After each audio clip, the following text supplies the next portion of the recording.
Good morning, dear children. Welcome to Parth Online Tutorials. Children, today we are going to start the new chapter of Social Studies of Geography, the major landforms of the Earth. अब landforms क्या होते हैं? What are landforms? These are the features on the Earth's surface that is part of terrain. Terrain means a stretch of land created by movement of tectonic plates. अब बच्चों हमें दिखती तो नहीं है, जो हमारा अर्थ सरफेस है उसके नीचे बड़ी सारी प्लेट्स हैं जो कि धीरे धीरे हर समय मूव करती रहती हैं, but we don't feel them. हमें ऐसा लगता नहीं कि कोई मूवमेंट हो रही है अर्थ के नीचे, but there is a continuous movement of this plates. हमें फील कब होता है? जब कभी अर्थक्वेक आ जाता है या कोई वोल्केनो इरप्शन होता है, तब हमें पता लगता है कि अर्थ के अंदर कोई ना कोई मूवमेंट चल रही हैं. जब वो मूवमेंट बढ़ जाती हैं तो ये वोल्केनोज या अर्थक्वेक्स होते हैं. लेकिन जब वो मूवमेंट बहुत आराम से चल रही हैं, धीरे धीरे हो रही हैं, तो वो एक कंटिन्यूअस प्रोसेस है. तो उस मूवमेंट ऑफ टेक्टोनिक प्लेट्स से क्या होता है? डिफरेंट लैंडफॉर्म्स बनते हैं. There are mainly 3 major landforms: mountains, plateaus and plains. So these are the landforms which are formed by the movement of plates which are known as tectonic plates under the Earth's surface.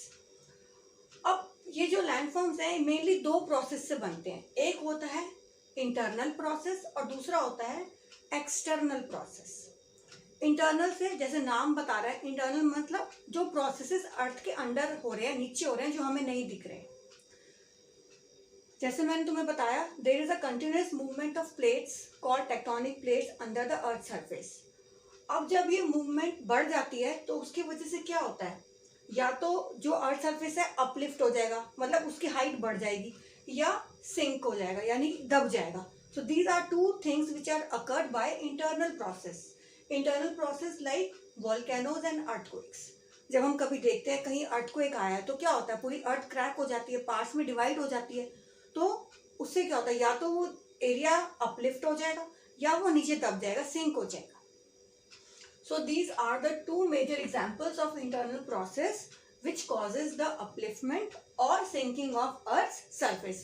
क्योंकि ये अर्थ के अंदर हो रहा है तो इसलिए इसको बोलते हैं internal process.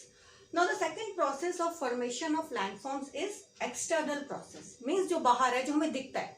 कभी हम देखते हैं बहुत तेज बारिश आ रही है या बड़ी तेज हवा हो रही है, हवा चल रही है, उसकी वजह से भी जो है लैंडफॉर्म्स बनते हैं. So, continuous wearing down and rebuilding of land surface by heavy rain or wind is called external process. Wearing मतलब erosion. Erosion, wearing away of earth surface. हम soil erosion हमने क्लास 5 में रीड किया था. soil erosion क्या है? जब बहुत तेज बारिश आती है या बहुत तेज हवा चलती है तो वो अपने साथ जो है अर्थ के ऊपर जो सॉइल है उसको भी अपने साथ ले जाती है. तो वहां तो सॉइल खत्म हो गई जहां से गई, और कहीं आगे जाके जब उसकी स्पीड कम हुई तो वहां जाके वो सॉइल इकट्ठा हो जाता है. तो वहां पे तो एक्यूमुलेट हो गया और दूसरी जगह से हट गया, तो उसे कहते हैं erosion. And deposition, process to rebuild the surface. जैसे मैंने बताया कि एक सरफेस से तो जो सॉइल है वो इरोड हो गया, हट गया. अब कहीं दूर जाके कुछ किलोमीटर्स के बाद वो सॉइल कहीं सेटल हो गया, तो यानी वहां पे सॉइल की क्वांटिटी बढ़ गई, उसे कहते हैं डिपोजिशन, कि वहां डिपॉजिट हो गया. So these are the 2 things which are caused by external process. और इन सब से क्या बनते हैं? landforms like mountains, plateaus and plains. In today's tutorial we will study about the mountains. तो बच्चे mountains क्या होते हैं? These are the natural elevation of earth surface which is higher than surrounding area. तुम सबने देखे होंगे माउंटेन्स. हम समर वेकेशंस में हिल स्टेशंस विजिट करते हैं तो वो क्या है? वो माउंटेन्स में ही है हिल स्टेशंस. तो वो क्या है? सराउंडिंग एरिया जो प्लेन्स हैं जहाँ हम रहते हैं उनसे हाई ऑल्टीट्यूड यानी ज़्यादा हाइट पर है. So these are higher than surrounding area.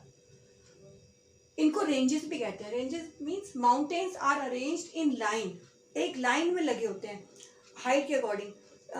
हम क्लास 5 में हमने रीड किया था, there are 3 Himalayan ranges: greater Himalayas, middle Himalayas and lower Himalayas. तो उनको लाइन में हाइट के अकॉर्डिंग पैरेलली जो है अरेंज किया है, तो उसको कहते हैं ranges.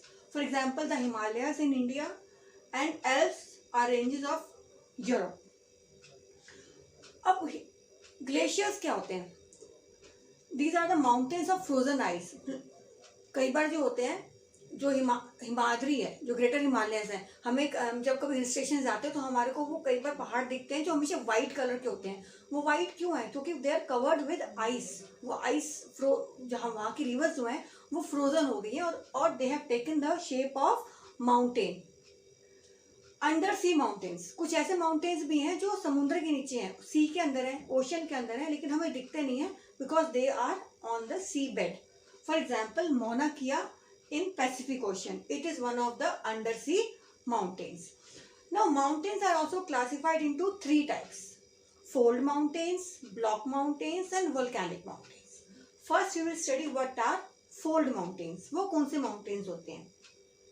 The mountains which are formed by 2 or more of tectonic plates when are pushed together.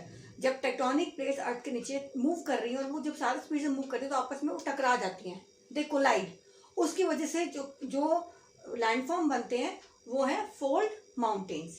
अब ये भी 2 टाइप्स के हैं, old fold mountains and young fold mountains. As the name tells, old means जो फोल्ड माउंटेन्स काफी साल पहले बन गए थे, and young fold mountains means the mountains which are younger, जो ओल्ड माउंटेन्स के बाद क्रिएट हुए हैं। Examples of old fold mountains are Aravalli Range in India and Ural Mountains in Russia. Young fold mountains कौन से हैं? Himalayas and Alps. The second type of mountains are block mountains, which are created when large areas are broken and displaced vertically. जब बहुत सारे बड़े बड़े areas टूटते हैं और वर्टिकली जो है वो ऊपर नीचे हो जाते हैं, उसको बोलते हैं block mountains. As you can see in this picture, एक बड़ा एरिया टूटने की वजह से क्या हुआ, कुछ पार्ट तो हाइट में आ गया और सेकंड जो दूसरा माउंटेन है वो नीचे हो गया, फिर उसके साथ वाला ऊंचा हो गया। तो ऐसे जो है हाइट जो है डिफर करती है। तो हॉर्स्ट क्या है? Horst is the uplifted part, जो माउंटेन का जो ऊपर वाला पार्ट है उसे बोलते हैं Horst, and the lower block is called ग्रेबन। For example, the Rhine Valley and Vosges Mountain in Europe are example of block mountains. Then the third type of mountains are volcanic mountains. जैसे मैंने तुम्हें बताया कि जो volcano erupt होते हैं उसकी वजह से भी जो है landforms बनते हैं. So the mountains which are formed by volcanic eruptions are called volcanic mountains.